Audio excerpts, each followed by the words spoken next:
ਸਤਿ ਸ਼੍ਰੀ ਅਕਾਲ ਜਗਬਾਣੀ ਟੀਵੀ ਤੁਸੀਂ ਦੇਖ ਰਹੇ ਹੋ। ਅੱਜ ਅਸੀਂ ਤੁਹਾਡੀ ਮੁਲਾਕਾਤ ਇੱਕ 14 ਸਾਲਾ ਬੱਚੀ ਦੇ ਨਾਲ ਕਰਵਾਉਣ ਜਾ ਰਹੇ ਹਾਂ। 14 ਸਾਲਾ ਬੱਚੀ ਸਕੂਲ ਦੇ ਵਿੱਚ ਪੜ੍ਹਦੀ ਹੈ।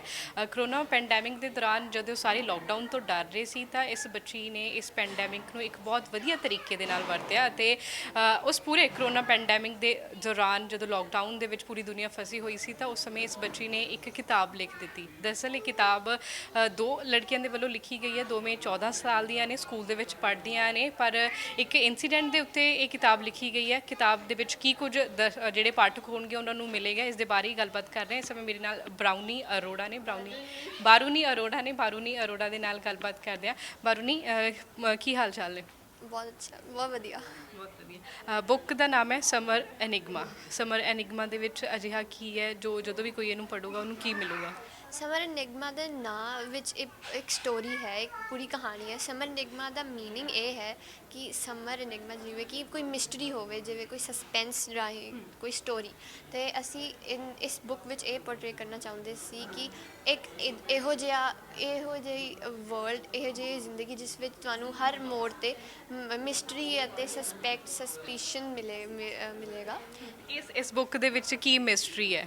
ਇਸ ਬੁੱਕ ਵਿੱਚ ਮਿਸਟਰੀ ਇਹ ਹੈ ਕਿ ਇੱਕ ਬਹੁਤ ਵੱਡੇ ਬਿਜ਼ਨਸਮੈਨ ਦਾ ਮਰਡਰ ਹੋ ਜਾਂਦਾ ਹੈ ਅਤੇ 4 ਬੱਚੇ ਨੇ ਜਿਨ੍ਹਾਂ ਦੀ ਫੈਮਿਲੀ ਨਾਲ ਉਸ ਮਿਸਟਰੀ ਦਾ ਕੁਝ ਕਨੈਕਸ਼ਨ ਹੁੰਦਾ ਹੈ। ਉਹ ਕਨੈਕਸ਼ਨ ਮੈਂ ਤੁਹਾਨੂੰ ਦੱਸ ਨਹੀਂ ਸਕਦੀ, ਬਟ ਇਹ ਐਕਚੁਅਲੀ ਕਨੈਕਸ਼ਨ ਵਿੱਚ ਉਹ 4 ਬੱਚੇ ਮੋਟੀਵੇਟ ਹੋ ਕੇ ਉਸ ਮਿਸਟਰੀ ਨੂੰ ਸੋਲਵ ਕਰਦੇ ਹਨ, ਕਿਉਂਕਿ ਉਹਨਾਂ ਨੂੰ ਪਰਸਨਲੀ ਉਹ ਚੀਜ਼ ਹਿੱਟ ਕਰਦੀ ਹੈ ਕਿ ਕਿਉਂਕਿ ਉਹਨਾਂ ਦੇ ਫਾਦਰ ਜੋ ਹੁੰਦੇ 2 ਬੱਚਿਆਂ ਦੇ, ਉਹ ਕ੍ਰਾਈਮ ਏਜੰਟ ਹੁੰਦੇ ਅਤੇ ਉਹ ਸੋਲਵ ਕਰਨ ਲਈ they couldn't solve it at all. So ਉਹਨਾਂ ਦੇ ਪਿਤਾ ਜੀ ਉਹਨਾਂ ਦੀ ਹੈਲਪ ਲੈਂਦੇ ਆ ਬੱਚਿਆਂ ਦੀ, ਅਤੇ ਬੱਚੇ ਮਿਲ ਕੇ ਇਕੱਠੇ ਉਹ ਕੇਸ ਸੋਲਵ ਕਰਦੇ ਨੇ।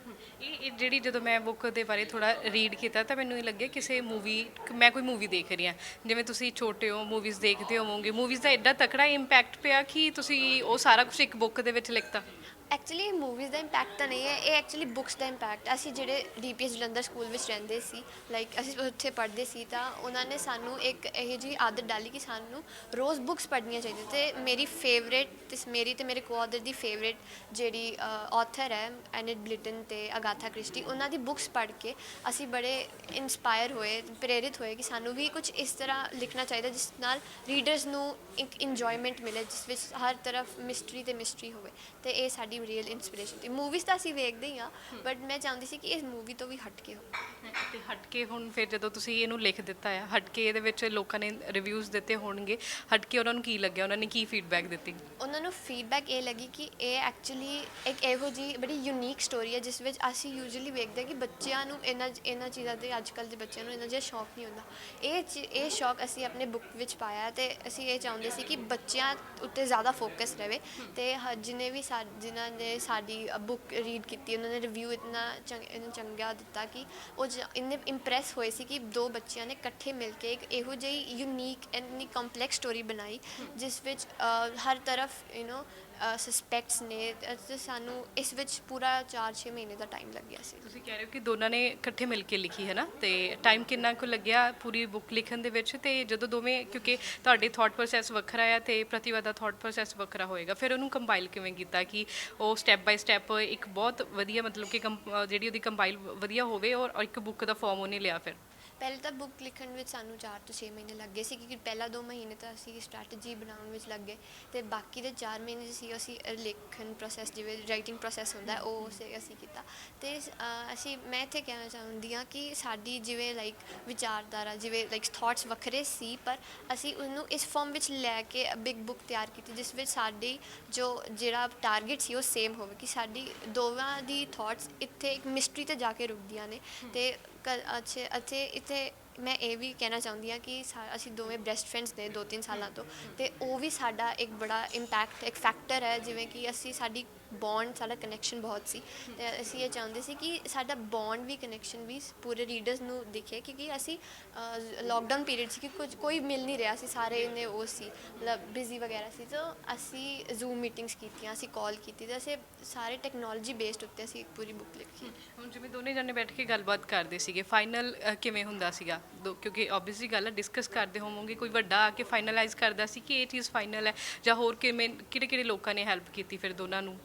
ਵੱਡਿਆਂ ਦਾ ਸਪੋਰਟ ਤਾਂ ਸਾਡੇ ਕੋਲ ਸੀ ਹੀ, ਬਟ ਅਸੀਂ ਕਿਸੇ ਦੀ ਵੀ ਜ਼ਿਆਦਾ ਹੈਲਪ ਨਹੀਂ ਲਈ, ਅਸੀਂ ਖੁਦ ਹੀ ਸੀ। ਲਾਈਕ ਸਾਡਾ ਡਿਜ਼ਾਈਨ ਕਵਰ ਅਸੀਂ ਖੁਦ ਸਭ ਕੁਝ ਬਣਾਇਆ, ਅਤੇ ਐਂਡ ਵਿੱਚ ਜਦੋਂ ਵੀ ਸਾਡੀ ਮੀਟਿੰਗ ਦੀ ਐਂਡ ਹੁੰਦੀ ਸੀ ਤੇ ਅਸੀਂ ਇੱਕ ਪਰਟੀਕੂਲਰ ਪੁਆਇੰਟ 'ਤੇ ਆਉਂਦੇ ਸੀ ਕਿ ਕਦੇ ਕਦੇ ਮੈਨੂੰ ਸੈਕਰੀਫਾਈਸ ਕਰਨਾ ਪੈਂਦਾ ਸੀ, ਕਦੇ ਕਦੇ ਉਸ ਨੂੰ, ਤੇ ਇਹ ਚੀਜ਼ ਬਹੁਤ ਹੀ ਵੱਡਾ ਇੰਪੈਕਟ ਦੱਸਦੀ ਹੈ ਕਿ ਦੋਵੇਂ ਫਰੈਂਡਸ ਇਕੱਠੇ ਇੱਕ ਇਹੋ ਜਿਹੇ ਮੁਕਾਮ 'ਤੇ ਆਉਂਦੇ ਜਿਸ ਵਿੱਚ ਅਸੀਂ ਬੁੱਕ ਲਿਖ ਕੇ ਇੱਕ ਪੂਰੀ ਸਟੋਰੀ ਪੋਰਟਰੇ ਕਰਦੇ ਹਾਂ। ਸੈਕਰੀਫਾਈਸ ਦੀ ਤੁਸੀਂ ਗੱਲ ਕੀਤੀ, ਸੈਕਰੀਫਾਈਸ ਕੀ ਕੀ ਕੀਤਾ ਫਿਰ ਇਸ ਬੁੱਕ ਲਈ? ਸੈਕਰੀਫਾਈਸ ਇਹ ਸੀ ਕਿ ਮੇਰੇ ਖਿਆਲ 'ਚ ਵੀ ਬਹੁਤ ਖਿਆਲ ਆਉਂਦੇ ਸੀ, ਉਹਦੇ ਵਿੱਚ ਵੀ ਉਹਦੇ ਮਨ 'ਚ ਬਹੁਤ ਖਿਆਲ ਆਉਂਦੇ ਸੀ, ਲੇਕਿਨ ਇਹ ਤਾਂ ਹੋ ਨਹੀਂ ਸਕਦਾ ਸੀ ਕਿ ਦੋਵੇਂ ਦੇ ਖਿਆਲ ਇਕੱਠੇ ਹੋ ਜਾਣ, ਕਿਉਂਕਿ ਕਈ ਡਿਫਿਕਲਟੀ ਹੋ ਜਾਂਦੀ ਸੀ। ਅਤੇ ਅਸੀਂ ਇੱਦਾਂ ਇਸ ਮੁਕਾਮ 'ਤੇ ਆਉਂਦੇ ਸੀ ਕਿ ਜਦੋਂ ਕਦੇ ਮੈਨੂੰ ਉਹਦਾ ਆਈਡੀਆ ਸਹੀ ਲੱਗਦਾ ਤਾਂ ਮੈਂ ਆਪਣੇ ਆਈਡੀਆ ਸੈਕਰੀਫਾਈਸ ਕਰ ਦਿੰਦੀ ਸੀ, ਜਦੋਂ ਉਹਨੂੰ ਮੇਰਾ ਆਈਡੀਆ ਪਸੰਦ ਆਉਂਦਾ ਤਾਂ ਉਹ ਵੀ ਸੈਕਰੀਫਾਈਸ ਕਰ ਦਿੰਦੀ ਸੀ। ਤੇ ਇਹਦੇ ਵਿੱਚ ਤੁਹਾਨੂੰ ਕੀ ਬੈਸਟ ਲੱਗਦਾ ਹੈ ਕਿ ਮੈਂ ਇਹ ਚੀਜ਼ ਬੈਸਟ ਪਾਈ ਹੈ, ਤੇ ਫਿਰ ਪ੍ਰਤਿਭਾ ਨੂੰ ਕੀ ਬੈਸਟ ਲੱਗਦਾ ਹੈ ਜਦ ਉਹਨਾਂ ਦੀ ਇੱਕ ਸੇਮ ਚੀਜ਼ ਬੈਸਟ ਹੈ ਇਸ ਬੁੱਕ ਦੇ ਵਿੱਚ? ਇਹਦੇ ਵਿੱਚ ਦ ਬੈਸਟ ਥਿੰਗ, ਜਿਵੇਂ ਮੈਂ ਇੱਥੇ ਕਹਿਣਾ ਚਾਹੁੰਦੀ ਹਾਂ, ਬੈਸਟ ਥਿੰਗ ਹੈ ਸਾਡੀ ਵੋਕੈਬਲਰੀ ਜਿੱਥੇ ਇਸ ਵਿੱਚ ਯੂਜ਼ ਕੀਤੀ ਗਈ ਹੈ। ਅਸੀਂ ਵੋਕੈਬਲਰੀ 'ਤੇ ਬਹੁਤ ਜ਼ੋਰ ਪਾਇਆ ਹੈ, ਕਿਉਂਕਿ ਅੱਜ ਕੱਲ੍ਹ ਜਿਵੇਂ ਵੀ ਐਵਿਡ ਰੀਡਰਸ ਜਿਵੇਂ ਹੁੰਦੇ ਜਿਨ੍ਹਾਂ ਨੂੰ ਬੁੱਕ ਪੜ੍ਹਨ ਦਾ ਬਹੁਤ ਸ਼ੌਂਕ ਹੁੰਦਾ ਹੈ, ਉਹ ਯੂਜੂਲੀ ਹਰ ਇੱਕ ਬੁੱਕ 'ਚ ਇੱਕ ਇਹੋ ਜਿਹਾ ਸ਼ਬਦਾਵਲੀ ਉਹ ਢੂੰਡਦੇ ਹਨ ਕਿ ਸਾਨੂੰ ਇਹਦੇ ਵਿੱਚ ਕੁਝ ਮਜ਼ਾ ਆਵੇ ਪੜ੍ਹਨ ਵਿੱਚ, ਤਾਂ ਉਹ ਇਹਦੇ ਵਿੱਚ ਬੈਸਟ ਥਿੰਗ ਹੈ ਵੋਕੈਬਲਰੀ। ਅਤੇ ਸਟੋਰੀ ਹੈ ਉਹ ਵੀ ਬਹੁਤ ਹੀ ਮਜ਼ੇਦਾਰ ਹੈ, ਇਹਦੇ ਵਿੱਚ ਹਾਸਾ ਵੀ ਹੈ ਅਤੇ ਕਈਆਂ ਵਿੱਚ ਸਸਪੈਕਟ ਥ੍ਰਿਲ ਹੈ, ਅਤੇ ਸਾਨੂੰ ਦੋਵੇਂ ਕੰਬੀਨੇਸ਼ਨ ਮਿਲੇਂਗੇ। ਤੇ ਫਿਰ ਇੰਗਲਿਸ਼ ਲੈਂਗੁਏਜ ਹੀ ਕਿਉਂ ਚੂਜ਼ ਕੀਤੀ ਕਿ ਆਪਾਂ ਇੰਗਲਿਸ਼ ਦੇ ਵਿੱਚ ਹੀ ਲਿਖਣੀ? ਕਿਉਂਕਿ ਤੁਹਾਡੀ ਹਿੰਦੀ ਵੀ ਵਧੀਆ ਹੈ, ਪੰਜਾਬੀ ਵੀ ਤੁਸੀਂ ਵਧੀਆ ਬੋਲ ਲੈਂਦੇ ਹੋ, ਹੈ ਨਾ? ਪੰਜਾਬੀ ਲਿਖ ਵੀ ਵਧੀਆ ਲੈਂਦੇ ਹੋ? ਹਾਂਜੀ ਜ਼ਰੂਰ।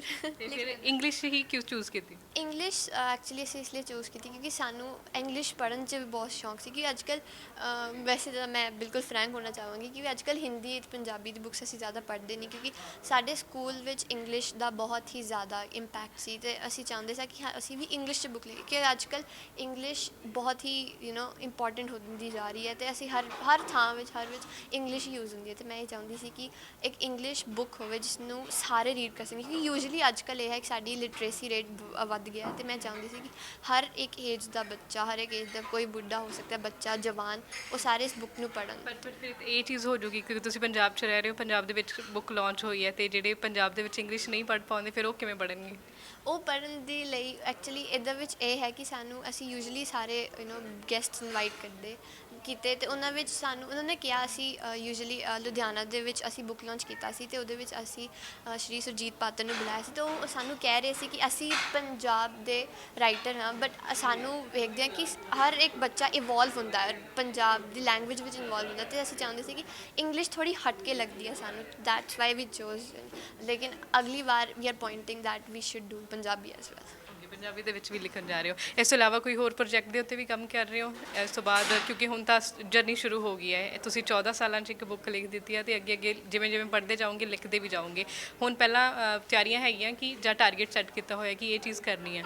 ਹੁਣੇ ਅਸੀਂ ਸਟਾਰਟ ਕੀਤਾ ਹੈ ਥੋੜ੍ਹਾ ਜਿਹਾ ਲਿਖਣਾ, ਕਿਉਂਕਿ ਅੱਜ ਕੱਲ੍ਹ ਅਸੀਂ ਬਿਜ਼ੀ ਸੀ ਬੁੱਕ ਲਿਖਣ 'ਚ, ਸਾਡੀ ਪੜ੍ਹਾਈ ਦਾ ਵੀ ਥੋੜ੍ਹਾ ਜਿਹਾ ਨੁਕਸਾਨ ਹੋ ਤਾਂ ਨਹੀਂ ਰਿਹਾ ਸੀ, ਬਟ ਸਾਨੂੰ ਲੱਗਦਾ ਸੀ ਕਿ ਸਾਡੇ ਬੈਲੈਂਸ ਜਿਹੜਾ ਨਹੀਂ ਬਣ ਰਿਹਾ ਸੀ, ਤਾਂ ਅਸੀਂ ਥੋੜ੍ਹੀ ਦੇਰ ਬ੍ਰੇਕ ਲੈ ਕੇ ਪੜ੍ਹਾਈ 'ਚ ਫੋਕਸ ਕਰਕੇ ਬਾਅਦ 'ਚ ਫਿਰ ਅਸੀਂ ਇਸ ਨੂੰ ਹੋਰ ਐਕਸਪਲੋਰ ਕਰਾਂਗੇ, ਅਤੇ ਅਸੀਂ ਹਜੇ ਵੀ ਇੱਕ ਔਰ ਪਲਾਟ 'ਤੇ ਕੰਮ ਕਰ ਰਹੇ ਹਾਂ, ਅਤੇ I hope so next year ਇਹ ਫਿਰ ਦੁਬਾਰਾ ਕੁਝ ਹੋਵੇਗਾ। ਓਕੇ, ਅਤੇ ਇਹਦੇ ਵਿੱਚ ਰੀਅਲ ਇਵੈਂਟਸ ਦੀ ਵੀ ਮੈਨੂੰ ਲੱਗਦਾ, ਤੁਸੀਂ ਗੋਆ ਦੇ ਟ੍ਰਿਪ ਸੀਗਾ ਇੱਕ ਤੁਹਾਡਾ, ਗੋਆ ਦੇ ਟ੍ਰਿਪ ਬਾਰੇ ਵੀ ਤੁਸੀਂ ਮੈਂਸ਼ਨ ਕੀਤਾ ਹੋਇਆ ਹੈ, ਕੋਈ ਰੀਅਲ ਇਵੈਂਟਸ ਵੀ ਹੈਗੇ ਆ ਜਿੱਥੋਂ ਤੁਸੀਂ ਸਿੱਖਿਆ ਹੋਵੇ ਅਤੇ ਫਿਰ ਉਹਨੂੰ ਐਜ਼ ਇਟ ਇਜ਼ ਇਹਦੇ ਵਿੱਚ, ਕਿਉਂਕਿ ਓਬਵੀਅਸ ਗੱਲ ਫਿਕਸ਼ਨ ਤਾਂ ਤੁਸੀਂ ਹੈ ਨਾ ਰੱਖ ਹੀ ਰਹੇ ਹੋ, ਸਾਰੀ ਫਿਕਸ਼ਨ ਦੀ ਬੁੱਕ ਆ, ਬਟ ਕੋਈ ਰੀਅਲ ਇਵੈਂਟ ਹੋਵੇ ਜਿਹੜਾ ਤੁਸੀਂ ਐਜ਼ ਇਟ ਇਜ਼ ਇਹਦੇ ਵਿੱਚ ਪਾ ਦਿੱਤਾ ਕਿ ਸਾਡੇ ਨਾਲ ਐਵੇਂ ਹੋਇਆ ਸੀ, ਉਹ ਬੁੱਕ ਦੇ ਵੀ ਇੱਕ ਪਾਰਟ ਬਣ ਗਿਆ? ਰੀਅਲ ਇਵੈਂਟ ਤਾਂ ਇਹਦੇ ਵਿੱਚ ਕੋਈ ਨਹੀਂ ਹੈਗਾ, ਕਿਉਂਕਿ ਅਸੀਂ ਸਾਰੀ ਸਟੋਰੀ ਖੁਦ ਹੀ ਬਣਾਈ ਹੈ, ਲੇਕਿਨ ਕਈ ਐਲੀਮੈਂਟਸ ਇੰਜ ਸੀਗੇ ਜਿੱਥੇ ਅਸੀਂ ਸੁਸਾਇਟੀ ਨੂੰ ਵੀ ਲੈ ਲਿਆ, ਅਤੇ ਅਸੀਂ ਜਦੋਂ ਘੁੰਮਣ ਜਾਂਦੇ ਸੀ, ਮੈਨੂੰ ਗੋਆ ਜਾਣ ਦਾ ਬਹੁਤ ਸ਼ੌਂਕ ਸੀ, ਅਤੇ ਮੈਂ ਉਸਨੂੰ ਇੱਕ ਥਾਂ ਰੱਖੀ ਜਿਵੇਂ ਬੱਚੇ ਉੱਥੇ ਜਾ ਕੇ ਮਿਸਟਰੀ ਸੋਲਵ ਕਰ, ਕਿਉਂਕਿ ਲੋਕਾਂ ਨੂੰ ਲੱਗਦਾ ਕਿ ਗੋਆ ਇਜ਼ ਵੈਰੀ ਕਾਮ ਪਲੇਸ, ਇੱਥੇ ਇਹੋ ਜਿਹੇ ਮਿਸਟਰੀ। ਮੈਂ ਚਾਹੁੰਦੀ ਸੀ ਕਿ ਉੱਥੇ ਇੱਕ ਬਲਾਸਟ ਹੋਵੇ, ਜਿਵੇਂ ਇੱਕ ਮਰਡਰ ਹੋ ਜਾਵੇ, ਅਤੇ ਲੋਕਾਂ ਨੂੰ ਲੱਗੇ ਕਿ ਗੋਆ 'ਚ ਕਿਵੇਂ ਮਰਡਰ ਮਿਸਟਰੀ ਹੈਪਨ ਹੋ ਸਕਦੀ ਹੈ, ਇੱਥੇ ਮੈਂ ਇਹ ਚਾਹੁੰਦੀ ਸੀ।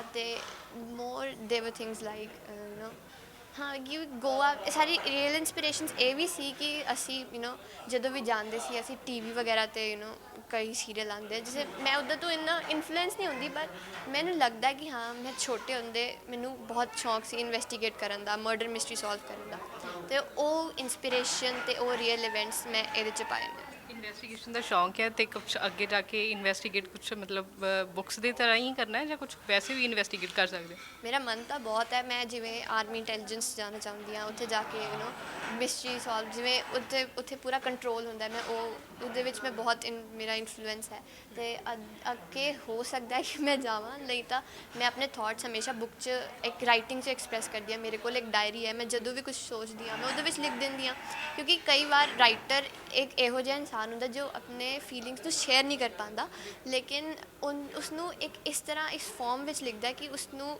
ਸਾਰੇ ਪੜ੍ਹ ਲੈਣ ਤੇ ਉਸਨੂੰ ਸਮਝਣ, ਤੇ ਇਹੀ ਮੇਰਾ ਮਿਸ਼ਨ ਸੀ ਕਿ ਮੈਂ ਇੱਕ ਇਸ ਜਿਹਾ ਆਪਣਾ ਹੀ ਡ੍ਰੀਮ ਇਸ ਬੁੱਕ 'ਚ ਮੈਂ ਦਿੱਤਾ, ਤੇ ਮੈਂ ਚਾਹੁੰਦੀ ਸੀ ਕਿ ਮੈਂ ਵੀ ਇੱਦਾਂ ਇਸੀ ਤਰ੍ਹਾਂ ਸੋਲਵ ਕਰਾਂ।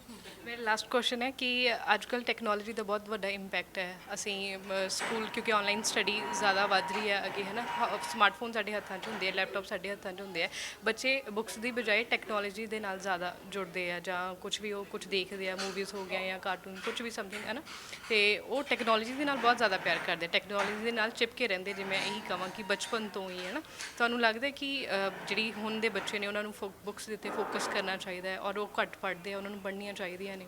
ਉਹਨਾਂ ਨੂੰ ਜ਼ਰੂਰ ਫੋਕਸ ਕਰਨਾ ਚਾਹੀਦਾ ਬੁੱਕਸ ਤੋਂ, ਕਿਉਂਕਿ ਅੱਜ ਕੱਲ੍ਹ ਟੈਕਨੋਲੋਜੀ ਸਾਨੂੰ ਇੰਨਾ ਖਾ ਚੁੱਕੀ ਹੈ ਅੰਦਰੋਂ ਕਿ ਛੋਟੇ ਛੋਟੇ ਬੱਚਿਆਂ ਨੂੰ ਵੀ ਹੁਣ ਮੋਬਾਈਲ ਚਲਾਉਣ, 3 ਸਾਲ ਦੇ ਬੱਚੇ ਮੋਬਾਈਲ ਚਲਾ ਲੈਂਦੇ, ਯੂਟਿਊਬ ਖੋਲ੍ਹ ਲੈਂਦੇ ਹਨ। ਉਹ ਮੈਂ ਵੇਖ ਕੇ ਉਹ ਬਹੁਤ ਸਰਪ੍ਰਾਈਜ਼ ਸੀ ਕਿ ਇੰਨੇ ਛੋਟੇ ਬੱਚਿਆਂ ਨੂੰ ਜਦੋਂ ਹੱਥ ਵਿੱਚ ABCD ਦੀ ਬੁੱਕ ਹੋਣੀ ਚਾਹੀਦੀ ਹੈ, ਉਹ ਐਕਚੁਅਲੀ ਮੋਬਾਈਲ ਲੈ ਕੇ ਉਹਦੇ ਵਿੱਚ ਗਾਣੇ ਸੁਣ ਰਹੇ ਹਨ, ਰਾਈਮ ਸੁਣ ਰਹੇ ਹਨ, ਤੇ ਇਹ ਮੈਨੂੰ ਥੋੜ੍ਹਾ ਲੱਗਿਆ ਨਹੀਂ ਸਹੀ। ਤੇ ਮੈਂ ਟੈਕਨੋਲੋਜੀ ਦੇ ਰਾਹੀਂ ਇੱਕ ਮੈਸੇਜ ਮੈਂ ਇਹੀ ਪੋਰਟਰੇ ਕਰਨਾ ਚਾਹੁੰਦੀ ਸੀ ਕਿ ਅਸੀਂ ਟੈਕਨੋਲੋਜੀ ਨੂੰ ਕੁਝ ਇਸ ਤਰ੍ਹਾਂ ਯੂਜ਼ ਕੀਤਾ ਹੈ ਕਿ ਇੱਕ ਸਹੀ ਵੇ 'ਤੇ ਯੂਜ਼ ਕਰਦਾ ਹੈ। ਅਸੀਂ ਇਹ ਨਹੀਂ ਕੀਤਾ ਕਿ ਅਸੀਂ ਇੰਸਟਾਗ੍ਰਾਮ ਫੇਸਬੁੱਕ 'ਤੇ ਅਕਾਊਂਟ ਬਣਾ ਲਏ ਅਤੇ ਅਸੀਂ ਉੱਥੇ ਜਾ ਕੇ ਫੋਟੋ ਸ਼ੇਅਰ ਕਰ ਰਹੇ ਹਾਂ, ਰੀਲਸ ਬਣਾ ਲਈਆਂ, ਜਿਵੇਂ ਕਿ ਅੱਜ ਲੋਕ ਡਾਂਸ ਕਰਦੇ ਰਹਿੰਦੇ ਰੀਲਸ 'ਤੇ। ਮੈਂ ਉਹ ਨਹੀਂ ਕੀਤਾ, ਬਲਕਿ ਮੈਂ ਆਪਣੀ ਬੁੱਕ ਨੂੰ ਇਸ ਤਰ੍ਹਾਂ ਦੇਖਿਆ ਕਿ ਅਸੀਂ ਟੈਕਨੋਲੋਜੀ ਨੂੰ ਹਰ ਪਾਸੋਂ ਯੂਜ਼ ਕੀਤਾ, ਹਰ ਪਾਸੋਂ ਯੂਜ਼ ਕੀਤਾ। ਜਿਵੇਂ ਅਸੀਂ ਜ਼ੂਮ ਮੀਟਿੰਗਸ ਕੀਤੀਆਂ, ਅਸੀਂ ਵਟਸਐਪ ਈਮੇਲ ਰਾਹੀਂ ਆਪਣੇ ਨੋਟ ਸ਼ੇਅਰ ਕਰਦੇ ਸੀ, ਕਿਉਂਕਿ ਜਿੱਥੇ ਬੱਚੇ ਇਸ ਚੀਜ਼ਾਂ ਨੂੰ ਗੰਦੇ ਕੰਮਾਂ ਵਿੱਚ ਕਰਦੇ ਯੂਜ਼ ਕਰਦੇ, ਜਿੱਥੇ ਉਹ ਪੜ੍ਹਾਈ ਤੋਂ ਦੂਰ ਚਲੇ ਜਾਂਦੇ ਹਨ, ਅਸੀਂ ਪੜ੍ਹਾਈ ਅਤੇ ਅਸੀਂ ਆਪਣੇ ਸੁਪਨੇ ਤੋਂ ਹੋਰ ਨੇੜੇ ਆਏ। ਅਤੇ ਮੈਂ ਇਹ ਕਹਿਣਾ ਚਾਹੁੰਦੀ, ਟੈਕਨੋਲੋਜੀ ਦੇ ਅੱਛੇ ਚੰਗੇ ਫਾਇਦੇ ਵੀ ਹਨ ਅਤੇ ਬੁਰੇ ਫਾਇਦੇ ਵੀ, ਬਟ ਇਹ ਸਾਡੇ ਉੱਤੇ ਡਿਪੈਂਡ ਕਰਦਾ ਕਿ ਅਸੀਂ ਚੰਗੇ ਫਾਇਦਿਆਂ ਨੂੰ ਚੂਜ਼ ਕਰੀਏ ਕਿ ਰੋਂਗ ਫਾਇਦੇ। ਥੈਂਕ ਯੂ ਸੋ ਮਚ, ਤੁਸੀਂ ਸਾਡੇ ਨਾਲ ਗੱਲਬਾਤ ਕੀਤੀ, ਬਹੁਤ ਸਾਰੀਆਂ ਦੁਆਵਾਂ ਤੁਹਾਡੇ ਨਾਲ। ਤੁਸੀਂ ਅੱਗੇ ਹੋਰ ਜ਼ਿਆਦਾ ਮਿਹਨਤ ਕਰੋ ਅਤੇ ਇਸੇ ਤਰ੍ਹਾਂ ਬੁੱਕਸ ਲਿਖਦੇ ਰਹੋ, ਅਤੇ ਜੋ ਤੁਸੀਂ ਕਰਨਾ ਚਾਹੋ ਤੁਸੀਂ ਜ਼ਰੂਰ ਕਰੋ, ਹੈ ਨਾ। ਤਾਂ ਇਹ ਸਨ 14 ਸਾਲ ਦੀ ਲੇਖਿਕਾ, ਜਿਨ੍ਹਾਂ ਨੂੰ ਮੈਂ ਕਹੂੰਗੀ ਉਹਨਾਂ ਨੇ ਇੱਕ ਬਹੁਤ ਸੋਹਣੀ ਬੁੱਕ ਲਿਖੀ ਆ, ਅਤੇ ਉਮੀਦ ਕਰਦੇ ਹਾਂ ਕਿ ਤੁਸੀਂ ਇਹ ਬੁੱਕ ਜ਼ਰੂਰ ਖਰੀਦੋਗੇ ਅਤੇ ਪੜ੍ਹੋਗੇ ਕਿ 14 ਸਾਲਾਂ ਦੀਆਂ ਬੱਚੀਆਂ ਨੇ ਦਿਮਾਗ ਦੇ ਵਿੱਚ ਅਜਿਹਾ ਕੀ ਚੱਲਿਆ ਕਿ ਜੋ ਉਹਨਾਂ ਨੇ ਇੱਕ ਪੂਰੀ ਬੁੱਕ ਜਿਹੜੀ ਹੈ ਉਹ ਛਾਪ ਦਿੱਤੀ ਹੈ। ਕੈਮਰਾਮੈਨ ਮੋਨੂ ਦੇ ਨਾਲ ਮੈਂ ਨਵਜੋਤ ਕੌਰ, ਜਲੰਧਰ। ਦੇਸ਼ ਦੁਨੀਆ ਦੀ ਹਰ ਵੱਡੀ ਖਬਰ ਨਾਲ ਜੁੜੇ ਰਹਿਣ ਲਈ ਸਾਡੇ YouTube ਚੈਨਲ ਨੂੰ ਸਬਸਕ੍ਰਾਈਬ ਕਰੋ। ਨਾਲ ਦੀ ਨਾਲ ਹਰ ਨਵੀਂ ਵੀਡੀਓ ਦੀ ਨੋਟੀਫਿਕੇਸ਼ਨ ਲਈ ਬੈਲ ਆਈਕਨ ਜ਼ਰੂਰ ਦਬਾਓ। ਜੇਕਰ ਤੁਸੀਂ ਇਹ ਵੀਡੀਓ Facebook ਤੇ ਦੇਖ ਰਹੇ ਹੋ ਤਾਂ ਇਸ ਨੂੰ ਲਾਈਕ ਜ਼ਰੂਰ ਕਰੋ ਔਰ ਜ਼ਿਆਦਾ ਤੋਂ ਜ਼ਿਆਦਾ ਸ਼ੇਅਰ ਵੀ ਕਰੋ। ਧੰਨਵਾਦ।